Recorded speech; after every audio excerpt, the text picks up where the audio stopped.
Bismillahirrahmanirrahim. Assalamualaikum warahmatullahi wabarakatuh. Anak-anakku sekalian, kita berjumpa lagi belajar daring. Semoga kalian tetap betah ya, betah di rumah. Karena dengan samban semuanya betah di rumah, insya Allah corona tidak kemana-mana, tidak akan menjangkit kalian semuanya. Sebelum kita belajar, seperti biasa, mari kita baca doa. Bismillahirrahmanirrahim. Radina billahi rabba wal islami dina Muhammadin nabiyya wa rasula. Rabbana zidna ilman nafi'a warzuqna fahma wasi'a waj'alna min ibadika sholihin. Rabbi shrah li sadri wa yassir li amri wahlul 'uqdatam min lisani yafqahu qawli. Wasi'a rabbi kulla syai'in illa subhanaka la ilma lana illa ma 'allamtana innaka antal alimul hakim bi rahmatika ya arhamar rahimin. Amin amin ya rabbal alamin. Oke, pada kesempatan kita kali ini kita akan belajar tentang adaptasi hewan. Ya, belajar tentang adaptasi hewan. Oke. Seperti biasa, sebelum kita belajar adaptasi hewan, ada materi sisipan untuk kalian. Ini sudah pernah saya sampaikan, tapi harus saya sampaikan ulang kepada kalian, yakni kewajiban taat kepada orang tua. Sebuah hadis, idza kunta fis sholati fad'aka abuka fa'ajibhu wa in ta'atka ummuka fa'ajibha. Inilah bagaimana kewajiban kita taat kepada orang tua kita. Bagaimana? Kita dalam keadaan sholat sunat, terus orang tua kita memanggil kita, kita wajib untuk menjawabnya. Kita membatalkan sholat kita, sholat sunat kita, untuk apa? Untuk menjawab panggilan orang tua kita. Apa? Karena panggilan orang tua kita itu wajib hukumnya anak-anakku untuk dijawab. Dalam keadaan sholat sunat, kita pun wajib untuk membatalkan sholat sunat kita untuk menjawab panggilan orang tua kita. Begitu indahnya Islam. Kadang-kadang kita itu tidak dalam keadaan sholat, main game aja itu loh.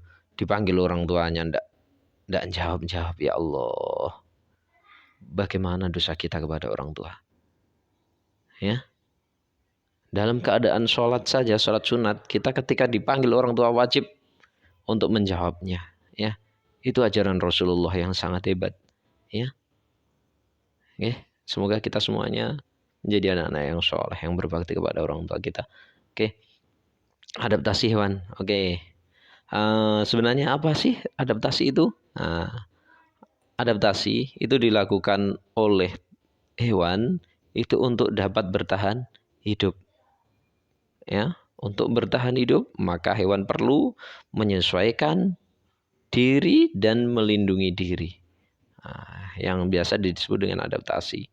Nah, bagaimana hewan tersebut beradaptasi nanti akan kita bahas. Ya. Adaptasi itu apa? Adaptasi adalah kemampuan makhluk hidup untuk menyesuaikan diri dengan lingkungannya untuk mempertahankan kelangsungan hidup. Jadi, supaya dia tetap bisa hidup, maka dia harus memiliki kemampuan untuk beradaptasi. Adaptasi hewan secara garis besar ada 3 anak-anakku. Ada adaptasi morfologi, ada adaptasi fisiologi, ada adaptasi tingkah laku. Jadi ini adalah 3 bentuk adaptasi dari hewan, ya. Secara garis besar ada adaptasi morfologi, ada fisiologi, ada tingkah laku. Nanti kita bahas satu persatu. Jadi ini adalah 3 bentuk adaptasi yang dilakukan oleh hewan. Langsung kita yang pertama ke adaptasi morfologi. Nah, kata morfologi itu artinya adalah bentuk. Jadi morfologi itu sendiri artinya bentuk. Maksudnya bagaimana berarti? Adaptasi morfologi adalah penyesuaian bentuk tubuh. Ya. Penyesuaian bentuk tubuh atau bagian-bagian tubuh makhluk hidup terhadap lingkungan atau tempat tinggalnya. Terhadap makanan bisa, dan pokoknya semua penyesuaian bentuk tubuh makhluk hidup itu disebut dengan adaptasi morfologi. Ya, berkaitan dengan bentuk tubuh. Contoh, kalian perhatikan dari gambar-gambar ini. Nah, lihat, ada yang punya paruh kecil, ada yang paruhnya seperti bebek, ya besar, lebar itu. Nah, itu beda semuanya. Karena apa? Dia menyesuaikan dengan makanan, menyesuaikan dengan lingkungannya. Oke, di situ ada bebek. Kenapa kakinya berselaput? Ya, karena dia menyesuaikan diri dengan lingkungannya. Lingkungannya dia berada di air dan berada di lumpur-lumpur, maka dia harus bisa berjalan di atas lumpur dan juga bisa berenang. Maka bentuknya kakinya seperti itu. Pak, kenapa kok kaki di situ paruh bebek berbeda dengan paruh ayam? Karena beda makanannya juga. Kalau bebek, dia makanannya cacing-cacing yang ada di lumpur. Nah, cacing-cacing yang ada di lumpur, dia makanya harus melebar besar ya. Nah, jadi untuk mencarinya mudah. Kalau paruhnya seperti ayam kan sangat susah untuk mencari cacing di lumpur. Jadi disesuaikan. Nah, lanjut ke ikan. Ikan di situ kenapa kok nggak punya kaki? Dia punya apa? Sirip. Nah, disesuaikan. Dia hidupnya di air. Maka butuh sirip, bukan butuh kaki gitu. Karena dia full di air. Beda dengan bebek. Kenapa kok bebek nggak pakai sirip aja dah? Nah, karena bebek berada di lumpur-lumpur juga, bisa berjalan di atas lumpur. Sedangkan dia masih bernafas dengan paru-paru. Sedangkan ini kan tidak langsung dia di dalam air. Jadi yang dia butuhkan adalah sirip. Nah, ini bentuk-bentuk tubuh seperti ini namanya adaptasi morfologi. Oke. Ya, paham ya? Itu adaptasi morfologi. Ini contoh lagi adaptasi morfologi. Nah, berbagai bentuk paruh ini. Nah, ada paruh yang pemakan biji itu bentuknya seperti itu, ada yang pemakan nektar seperti itu, pemakan buah seperti itu, pemakan daging seperti itu. Nah, semuanya berbeda. Karena apa? Nah, itu adalah bentuk penyesuaian diri terhadap makanannya. Akhirnya mereka punya paruh yang berbeda. Nah, ini namanya bentuk adaptasi morfologi.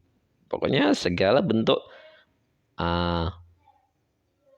tubuh ya yang berbeda-beda itu berarti dia melakukan adaptasi yang jenisnya adalah adaptasi morfologi. Oke. Yang kedua, adaptasi fisiologi. Ya. Adaptasi fisiologi ini beda dengan adaptasi morfologi. Adaptasi ini susah untuk dilihat karena adaptasi fisiologi ini dilakukan oleh organ tubuh. Bukan tubuhnya tapi organ tubuh. Contoh jantung itu organ tubuh. Contoh apa lagi? Paru-paru itu organ tubuh. Contoh lagi otak itu organ tubuh. Nah, jadi susah untuk dilihat. Nah, karena terjadi di dalam bagian dalam tubuh hewan. Nah, adaptasi fisiologi. Contohnya bagaimana? Ketika kalian ini contoh aja ini contohnya ya. Satu, detak jantung hewan melemah saat melakukan hibernasi. Jadi sama ngerti itu beruang kutub. Itu ketika musim dingin, benar-benar dingin ya, kan lingkungannya, airnya semuanya kan beku, semuanya penuh dengan salju. Lah, dia itu melakukan hibernasi alias tidur panjang banget. Nah, di situ detak jantungnya melemah. Jadi sangat lemah detak jantungnya. Nah, ini dia supaya apa? Tidak terlalu banyak tenaga yang dikeluarkan. Nah, ini namanya adaptasi fisiologi. Contoh lagi, hewan-hewan herbivora atau pemakan tumbuhan itu kebanyakan memiliki enzim selulosa. Enzim selulosa di dalam tubuhnya. Supaya apa? Ketika mencerna serat-serat makanan itu bisa cepat hancur. Ya, itu.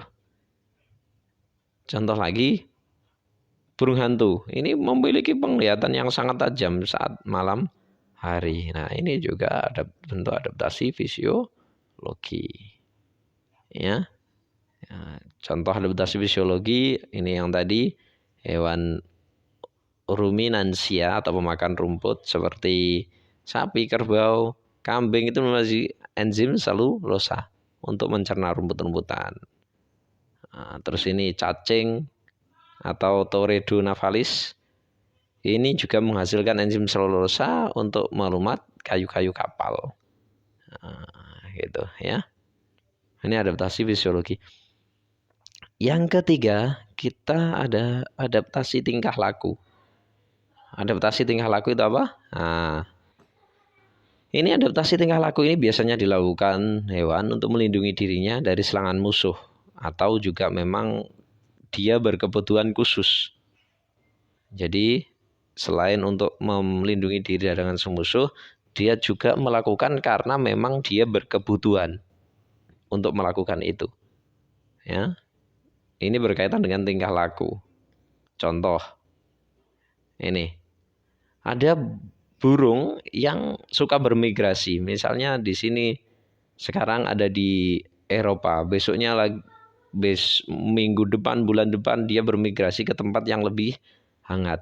Nah, misalnya seperti itu. Contoh lagi, bunglon mengubah warna tubuhnya atau kamuflase. Awas, bunglon mengubah warna tubuhnya itu bukan mimikri. Dia adalah berkamuflase. Untuk apa? Untuk bersembunyi dari musuh. Ini juga adaptasi tingkah laku. Contoh lagi, hibernasi. Hibernasi itu juga tingkah laku. Adaptasi. Cicak memutuskan ekornya atau biasa disebut dengan apa? Autotomi. Betul sekali. Itu juga adaptasi tingkah laku. Cumi-cumi menyemprotkan tinta. Nah, ini juga adaptasi tingkah laku. Ini contohnya beruang berhibernasi atau tidur panjang di saat musim dingin. Ini adalah adaptasi tingkah laku. Contoh adaptasi tingkah laku. Supaya apa? Dia bertahan karena pada saat itu tidak ada makanan sama sekali. Dia harus benar-benar tidur, menghemat tenaganya. Nah, jadi itu. Ya. Bahkan dia jantungnya hampir tidak berdetak atau berdetak sangat lemah, ya. Nah, jadi seperti itu. Berarti adaptasi tingkah laku. Contoh lagi, ada lumba-lumba dan paus. Nah, ini dia sering muncul ke permukaan secara periodik, ya kan? Dia muncul ke permukaan sebenarnya dengan bukan tanpa tujuan. Dia bernafas dengan paru-paru. Bayangkan, dia bernafas dengan paru-paru, hidupnya di air. Maka dia harus muncul ke atas permukaan laut untuk mengambil udara. Ya, untuk bernafas dia mengambil udara, seret. Nah, itu karena dia tidak bisa mengambil udara di dalam air. Karena dia pakai paru untuk bernafasnya. Ini adaptasi tingkah laku juga. Contoh cumi-cumi. Ini dia ketika dalam keadaan bahaya, dia akan menyemprotkan tinta shred hitam sehingga keruh semuanya. Nah, keruh, dia tidak dapat terlihat. Nah, dia kabur. Nah, ini juga adaptasi tingkah laku. Nah, ini apa ini yo? Siapa yang tahu? Nah, di situ ada gambar apa yo? Bunglon ya. Ada gambar bunglon yang sedang melakukan kamuflase. Ayo tunjukkan mana. Dia mengubah warna kulitnya mirip dengan dedaunan kering. Ayo yang mana bunglonnya ya? Ayo coba cari yang mana bunglonnya. Ketemu? Nah, itu adalah bentuk adaptasi tingkah laku. Dia mengubah warna kulitnya sesuai dengan apa? Sesuai dengan tempat tinggalnya. Dia berkamuflase, bukan bermimikri dosanya ya. Kamuflase. Oke, itu contoh-contoh dari adaptasi hewan-hewan. Oke, terima kasih. Semoga bermanfaat. Di sini tidak ada tugas, hanya kalian catat di buku tulis kalian sebagai catatan untuk pelajaran sekolah. Terima kasih. Mari kita tutup bersama dengan bacaan doa. Semoga Allah senantiasa memberikan ilmu yang bermanfaat untuk kita. Ala hadina sholli al-fatihah. A'udzubillahi Bismillahirrahmanirrahim. Alhamdulillahirabbil alamin arrahmanir rahim maliki yaumiddin. Iyyaka na'budu wa iyyaka nasta'in ihdinas siratal mustaqim.